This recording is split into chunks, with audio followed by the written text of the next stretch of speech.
Bismillahirrahmanirrahim. Yang saya hormati Bapak Budiono, our Vice President, 11th Vice President, Coordinating Minister, Bapak Erlangga Hartarto, and also Bapak Maman Abdurrahman, our Minister for SMEs. And also distinguished guests, ladies and gentlemen. Assalamualaikum warahmatullahi wabarakatuh. Salam sejahtera bagi kita semuanya. Salam, Om Swastiastu, Namo Buddhaya, salam kebajikan.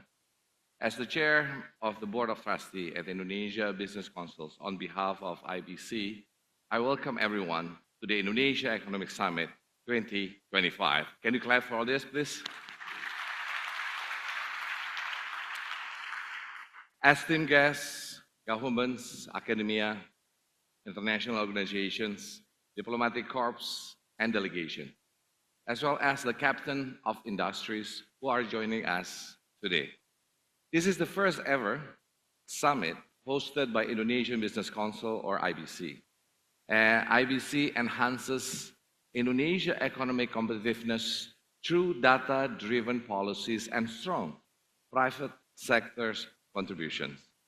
Today, in this summit, we are here to talk about two things that define a nation's futures: growth and prosperity. They are not just big words and buzzwords. They are the ultimate test of whether we'll rise or fall as a nation in the global economy.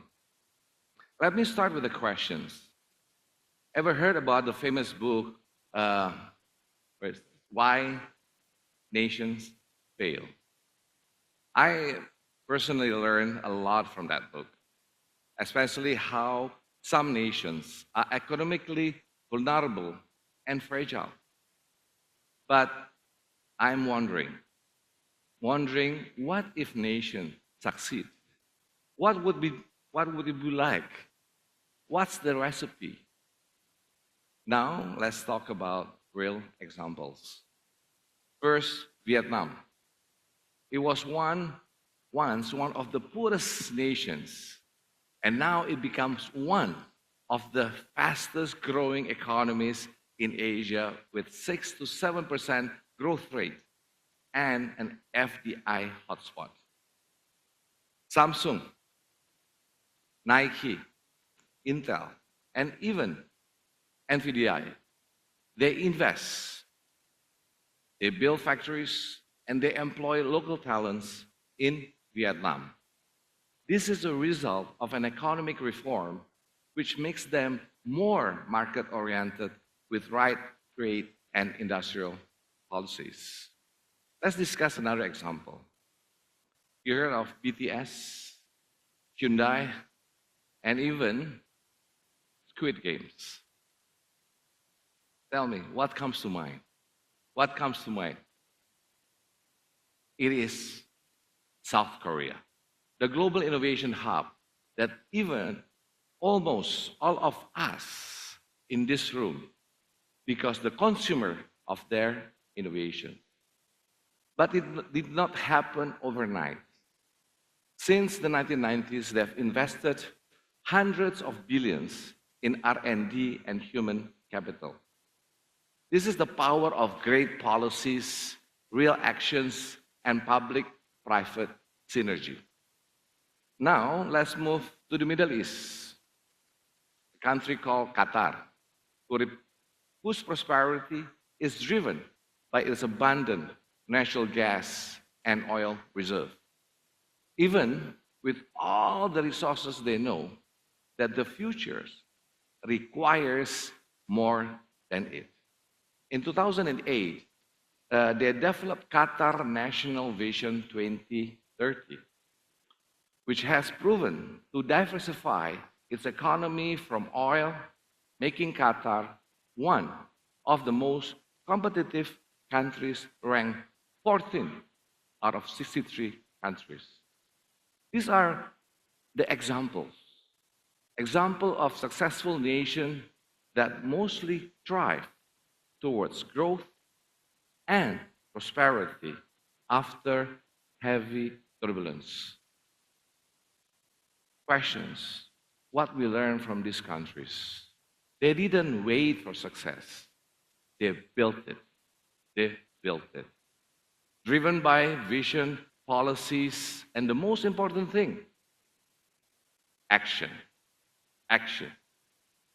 The real questions: how will we write our own success story? Excellencies, ladies and gentlemen, now let's look at Indonesia. A journey of triumphs and trials, from economic miracles to crisis and slowdowns.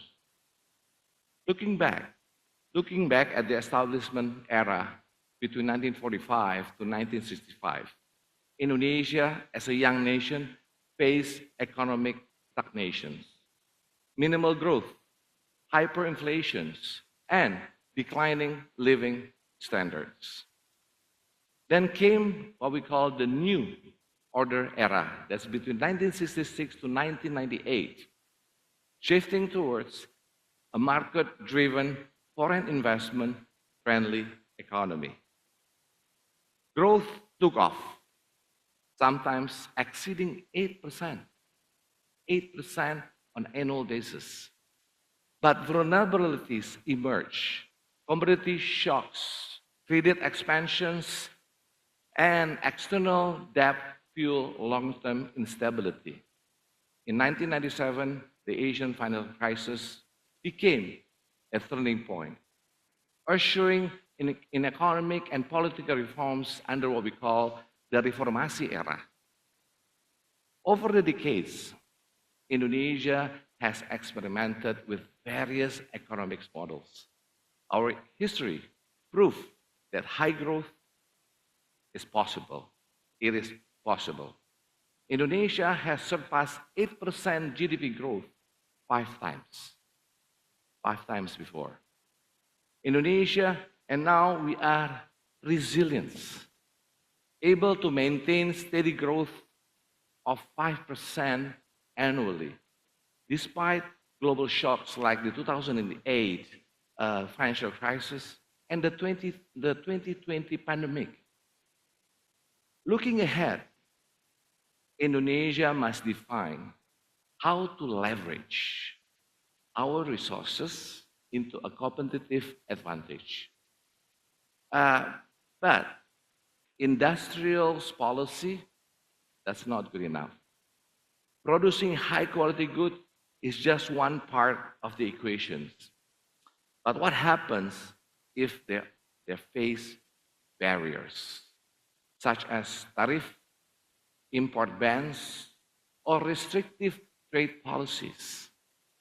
Without strong trade diplomacy and strategic negotiations, our industries cannot reach their full potential.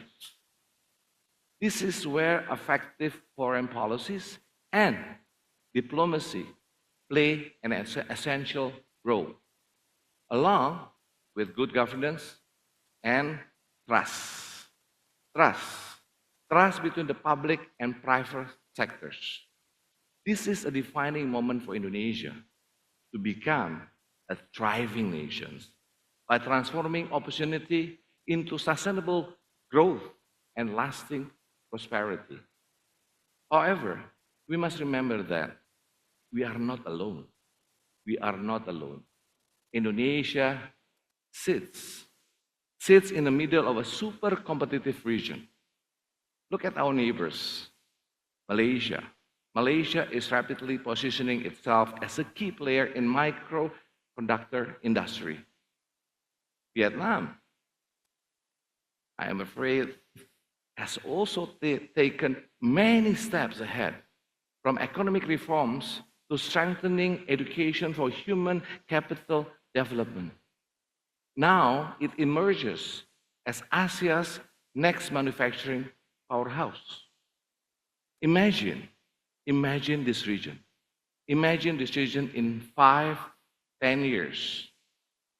The race is on. Question: will we lead, or will we fall behind? Beyond the region, Indonesia stands at the crossroad of the US and Chinese interests. Under President Trump, the United States has taken a high tariff and expansionist approach. How should we anticipate it?